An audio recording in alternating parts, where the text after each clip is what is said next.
কি রে সামির, মানে তুই এইভাবে দিন পার করবি? বুঝলাম না আমি অবস্থা। তুই কারো আন্ডারে চাকরি করবি না সেটা আমি বুঝলাম, কিন্তু ব্যবসা বাণিজ্য কর। তোর ব্যবসায় টাকা লাগলে তুই আমার থেকে না, আমি তোকে হেল্প করি। মানে এই ব্যাপার কতদিন? এখন তো তুই একা না, ও তো আছে। ওর কথা চিন্তা কর তুই, মানে ওর ফিউচারটা চিন্তা করতে হবে না, ওর সম্মানের কথা চিন্তা করতে হবে না তোর? মানে শুধু তোর কারণ ওকে কি পরিমাণ কথা শুনতে হয় তোর কোনো আইডিয়া আছে? আমার কথা শোনায় ওকে, ওর ফ্যামিলি কথা শোনায় ওকে। আরে আমার ওয়াইফ আমাকে আজ করছে যে মেরিনের স্বামী কিছু করে না কেন, ও এরকম কেন? মানে ওর সম্মানটা তুই রাখলি? ওর সম্মানের দিকে খেয়াল রাখা তোর তো জরুরি না?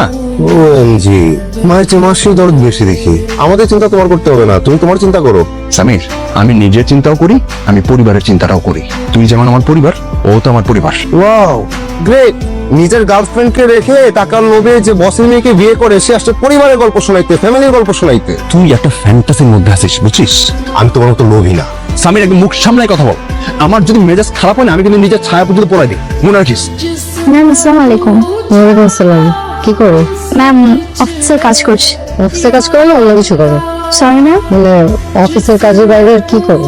ম্যাম অফিসে কাজ করে কাজ শেষ করে বাসায় যাই। কেন হবে বাসায়? ম্যাম আমি একাই যাই। একাই যাও? তুমি জানো আমার চোখ কয়টা? আমার তিনটা। আর ওই আরেকটা চোখ দিয়ে আমি সব দেখি, কে কোথায় কি করে, কিভাবে বাসা যায়, সব জানি। সাবধান।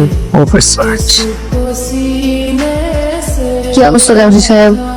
ভালো আছে ম্যাডাম। ইদানিং খেয়াল করছি ফার্স্ট আমাদের জুনিয়র যে এক্সিকিউটিভ, ওর সাথে খুব বেশি মাখামাখি করছে। মানে এটা খুব দৃষ্টিকটু। অফিসে সবাই দেখে ব্যাপারটা। মানে ফার্স্ট ভুলে যান যে এটা কার অফিস, কিসের অফিস। মানে একদম কোনো চিন্তাই করে না, যখন তখন সে মিরার টেবিলে গিয়ে মিরার রুমে গিয়ে যা তা করে। বুঝছি, রাতে কাটিয়ে করেন। ফাহাদ, তুই একদিন আমাকে বলেছে মাইন্ড ইট, আমি মালিক পক্ষ।